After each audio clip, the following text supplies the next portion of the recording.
Friends, तो आज हम करेंगे क्लास 8 जियोग्राफी चैप्टर नंबर 5 जिसका नेम है इंडस्ट्रीज। इसमें हम बात करेंगे इंफॉर्मेशन टेक्नोलॉजी की। तो इसके पिछले वीडियो तक हमने इंडस्ट्री के चैप्टर में कौन कौन से फैक्टर रिस्पॉन्सिबल होते हैं, इंडस्ट्री एक सेकेंडरी एक्टिविटी है, और हमने मेजर इंडस्ट्रीज में जमशेदपुर, पिट्सबर्ग और कॉटन टेक्सटाइल इंडस्ट्री में अहमदाबाद, ओसाका, इन सभी की बात कर ली। अब हमारी जो आखिरी लास्ट इंडस्ट्री है वो है इंफॉर्मेशन टेक्नोलॉजी, आईटी सेक्टर भी बोलते हैं इसे। तो ये जो इंफॉर्मेशन टेक्नोलॉजी जो इंडस्ट्री है वो एक मॉडर्न इंडस्ट्री है और वो इतनी तेजी से ग्रो कर रही है कि उसने पूरे वर्ल्ड के अंदर धूम मचा दी है। तो वो इतनी तेजी से ग्रो कैसे कर रही है? Company operates for 24 hours work day. और ये जो इंफॉर्मेशन टेक्नोलॉजी जो कंपनी है वो 24 आवर्स तक वर्क करती है। 24 आवर्स तक वो वर्क करती है। मान लो कोई कंपनी 12 आवर्स तक की काम करती है, तो वो 12 आवर्स में काम करती है तो उसका काम 2 दिन में होगा। लेकिन अगर वो 24 आवर्स में काम कर रही है तो उसका 2 दिन का वर्क 1 दिन में हो जाएगा। वैसे ही जो इंफॉर्मेशन टेक्नोलॉजी है वो 24 आवर्स वर्क करती है, और वो भी किससे? टेक्नोलॉजी से। तो इंफॉर्मेशन टेक्नोलॉजी, इंटरनेट, आजकल जितनी भी चीजें वो सब इंटरनेट से चलती है। तो इंटरनेट को संभालने का काम करती है, इंटरनेट को कंट्रोल करती है कौन? ये इंफॉर्मेशन टेक्नोलॉजी इंडस्ट्री। तो ये 24 आवर्स तक वर्क करती है। इसमें हम story of Danny and Smita की बात करते हैं। तो डैनी जो है ये कहाँ का है? ये है कैलिफोर्निया का। ये कैलिफोर्निया का है और ये स्मिता बेंगलुरु की। तो ये दोनों एक ही प्रोजेक्ट पर काम कर रहे हैं, वो भी किससे? वो भी इंटरनेट से। इंटरनेट से डैनी और स्मिता दोनों एक ही प्रोजेक्ट पर काम करते हैं। ये यूएसए का है और ये कहाँ की? बेंगलुरु की है। तो जब यूएसए के अंदर दिन होता है तब इंडिया के अंदर रात हो रही रहती है, और जब इंडिया के अंदर दिन होता है तो यूएसए के अंदर रात हो रही रहती है। वैसे ही जब यहाँ पे दिन होता है तो यहाँ पे इंडिया के अंदर रात हो जाती है। तो रात के अंदर स्मिता सोती है और डैनी वर्क करता है अपने प्रोजेक्ट पर, और जब ये डैनी सो जाता है तो स्मिता वर्क करती है अपने प्रोजेक्ट पर। ऐसे ही ये इंटरनेट से अपना वर्क कंप्लीट करती हैं। तो the information technology industries deals in the storage. अब मान लो मैं वीडियो बना रही हूँ, तो पहले जो मेरा जो वीडियो है वो इंटरनेट से कहाँ पे? यूट्यूब पर स्टोर होगा।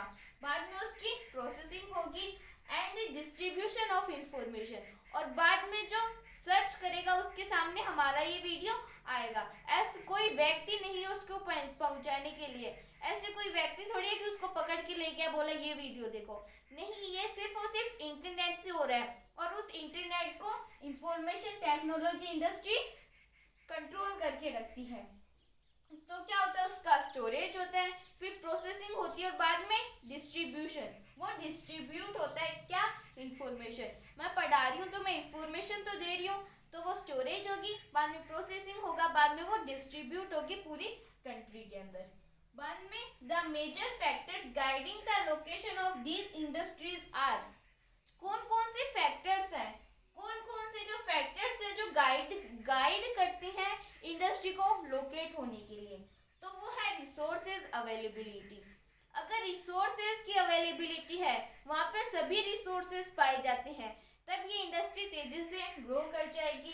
कॉस्ट एंड इंफ्रास्ट्रक्चर, मतलब वहाँ पे लेबर कैसे मिलते हैं, ये सब इंफ्रास्ट्रक्चर के अंदर आता है। और कॉस्ट, उस इंडस्ट्री को लगाने के लिए कितने रुपए लगे हैं, तो उस इंडस्ट्री को लगाने के लिए कितने पैसे लगे हैं, वो सब कॉस्ट के अंदर आता है। रिसोर्सेज कौन कौन से हैं और उस इंडस्ट्री को लगाने के लिए कितनी कॉस्ट लगी है, और इंफ्रास्ट्रक्चर मतलब वहाँ पे लेबर वगैरह मिलते हैं कि नहीं। अब हम इंफॉर्मेशन टेक्नोलॉजी के अंदर दो जो एग्जाम्पल है उनकी बात करेंगे। उनमें पहला है बेंगलुरु, वो इंडिया के अंदर कर्नाटक के अंदर है, और सिलिकॉन वैली वो यूएसए के अंदर है।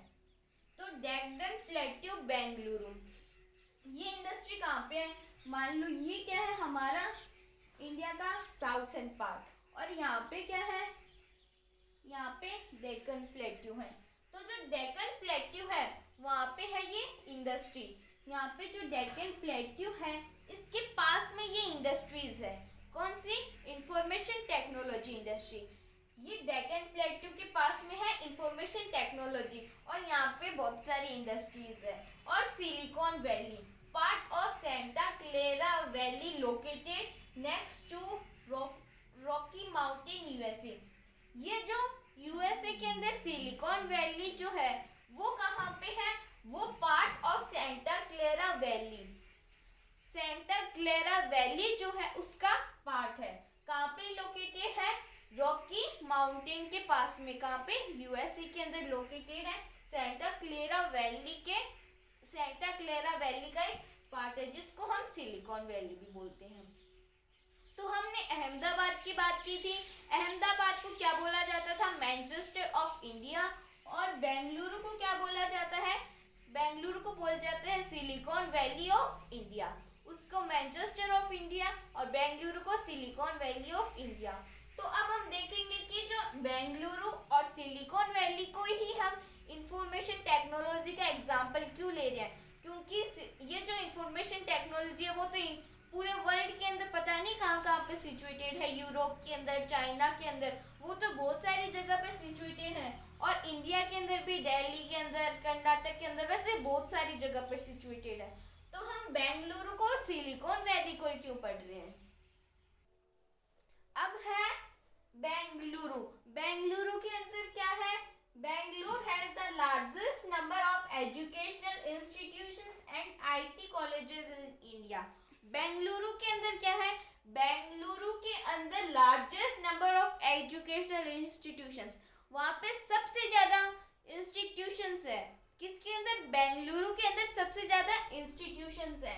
एंड आईटी कॉलेजेस इंडिया, और आईटी कॉलेजेस भी है ताकि जो बच्चे पढ़े और बाद में वो जल्दी से कहाँ पे? इंडस्ट्री के अंदर या फिर किसी नौकरी के अंदर लग जाए। तो वहाँ पे बड़े बड़े इंस्टीट्यूशंस हैं और बड़े बड़े आईटी कॉलेजेस हैं।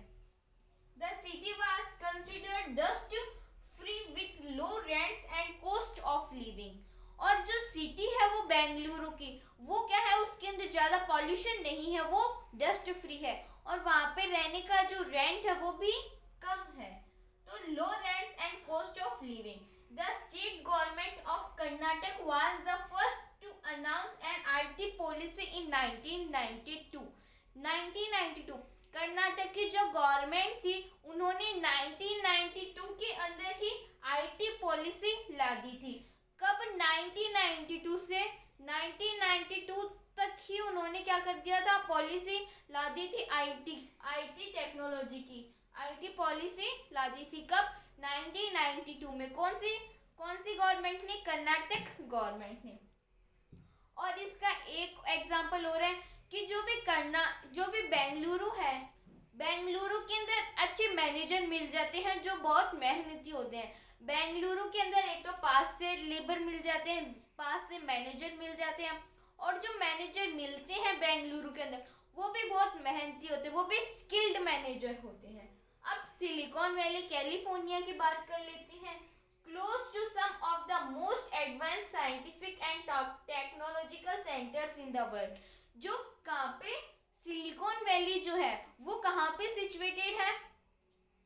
उसके पास में कुछ मोस्ट एडवांस साइंटिफिक जिनको इंटरनेट की जरूरत पड़ती है, ऐसे सेंटर्स के पास, वो ऐसे सेंटर्स के बीच में सिचुएटेड है क्या? Silicon valley. सिलिकॉन वैली एक ऐसी जगह पे सिचुएटेड है जिसके पास में टेक्नोलॉजी की और इंटरनेट की कुछ ज़्यादा ही जरूरत पड़ती है। Most advance scientific and technological centres in the world. ये टेक्नोलॉजिकल सेंटर्स है पूरे वर्ल्ड के अंदर, सबसे ज़्यादा टेक्नोलॉजी यहाँ पे मिलती है। तो सबसे ज़्यादा टेक्नोलॉजिकल सेंटर से भी ये पूरा वर्ल्ड का located close to major roads and airports. और इसके पास में ही एयरपोर्ट्स मिल जाएंगे और क्या मिल जाएंगे? रोड्स मिल जाएगी। पास में बहुत सारी रोड्स और एयरपोर्ट्स भी हैं। Good access to market and skilled work force. और पास में ही मार्केट है और मार्केट से वो अपना गुड्स दे भी सकते हैं और उनके लेबर भी मिल जाते हैं। इसका एक एग्जाम्पल और है क्या? कि वहाँ का जो इन्वायरमेंट है वो एकदम क्लीन है, वहाँ पे जो भी पीपल्स रहते हैं उनको ज़्यादा हेल्थ प्रॉब्लम्स नहीं रहती और वो वहाँ का इन्वायरमेंट एकदम क्लीन है। हमारे बेंगलुरु के अंदर भी इन्वायरमेंट एकदम क्लीन था। तो यहाँ पे मार्केट पास में है, वो अपना गुड्स दे सकते हैं और वहाँ से लेबर भी उनको अच्छे से मिल जाती है। ये पूरे वर्ल्ड के अंदर टेक्नोलॉजिकल सेंटर्स है। तो हमने बेंगलुरु और सिलिकॉन वैली की भी बात कर ली। तो इसी के साथ हमारा क्लास 8 जियोग्राफी का चैप्टर कंप्लीट होता है। अब हम कुछ इसके फैक्ट्स हैं उनकी बात करेंगे। अब है फैक्ट्स। अब हम कुछ फैक्ट्स की बात करेंगे। Emerging industry are also known as sunrise industry. जो इमर्जिंग इंडस्ट्री है, इमर्जिंग इंडस्ट्री मतलब ऐसी इंडस्ट्री जो अब फैल रही है। तो अब इमर्जिंग इंडस्ट्री को हम और क्या बोलते हैं? इमर्जिंग इंडस्ट्री को हम सनराइज इंडस्ट्री भी बोलते हैं। क्या बोलते हैं हम? इमर्जिंग इंडस्ट्री को हम सनराइज इंडस्ट्री भी बोलते हैं, जो अब फैल रही है। जैसे बेंगलुरु में कौन सी थी? आईटी सेक्टर वाली इंडस्ट्री थी। और कैलिफोर्निया के अंदर और ग्रेट लेक्स, जो यूएसए के अंदर ग्रेट लेक्स है, वो कौन कौन सी है? Superior, Huron, Ontario, Michigan and Erie. Superior, Huron, Ontario, Michigan और एराई कौन कौन सी? ये एग्जाम्स के अंदर क्वेश्चन पूछे जाते हैं, तो हमें इन फैक्ट्स को अच्छी तरह से याद करना है। सुपीरियर, हुरॉन, ओंटारियो, माइचिगन और Erie. Superior, Huron, Ontario, Michigan and Erie. और जो फर्स्ट टेक्सटाइल मिल है वो कहाँ पे एस्टेब्लिश्ड हुई थी? वो 1818 के अंदर कौन सी थी? फोर्ट ग्लोस्टर हुई थी। कहाँ पे हुई थी? कोलकाता के अंदर। लेकिन अब आप तो बोलोगे कि फर्स्ट टेक्सटाइल इंडस्ट्री मुंबई के अंदर 1854 के अंदर हुई थी, लेकिन उससे पहले भी एक इंडस्ट्री लगी थी कोलकाता के अंदर। फोर्ट ग्लोस्टर नाम की एक इंडस्ट्री लगी थी, वो भी 1854 से पहले 1818 के अंदर वो इंडस्ट्री लग गई थी, टेक्सटाइल की इंडस्ट्री। लेकिन कुछ कारणों के कारण वो अब बंद हो गई, क्योंकि ब्रिटिशर्स ने, पता नहीं किसने खोली थी इस इंडस्ट्री को, तो लोगों ने प्रोटेस्ट कर दिया, तो बाद में वो इंडस्ट्री बंद हो गई। अब 1/3 of the Indian textile industries production is exported. अब भी पहले पुराने समय में जब ब्रिटिशर्स आए थे, तब हमारा जो भी कपड़ा था उसके पूरे वर्ल्ड के अंदर बहुत अच्छी डिमांड थी। लेकिन अब भी जो इंडियन टेक्सटाइल है वो जो बनता है उसका 1/3 पार्ट, ये जो पार्ट है वो एक्सपोर्ट होता है। इंडियन टेक्सटाइल में जो 1/3 पार्ट है उसमें से 1 पार्ट का एक्सपोर्ट होता है, बाकी का 2 पार्ट हमारी इंडिया के अंदर ही रहता है। तो ये तो थे कुछ फैक्ट्स।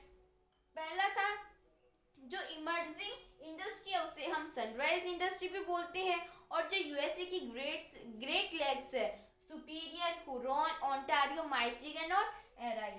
तो ये क्या है? यूएसए की ग्रेट लेक्स है। फर्स्ट टेक्सटाइल इंडस्ट्री इंडिया के अंदर को कब आई थी? 1818 के अंदर। कौन सी आई थी? Fort Gloster. कहाँ पे आई थी? कोलकाता के अंदर। अब 1/3 इंडियन टेक्सटाइल का जो 1/3 पार्ट है वो अभी भी एक्सपोर्ट हो रहा है। तो इसी के साथ हमारा क्लास 8 जियोग्राफी चैप्टर नंबर 5 पूरा कंप्लीट होता है। बस एनसीईआरटी सॉल्यूशंस है। तो if you have any doubt, any problem, then please ask me in the comments. Thank you so much.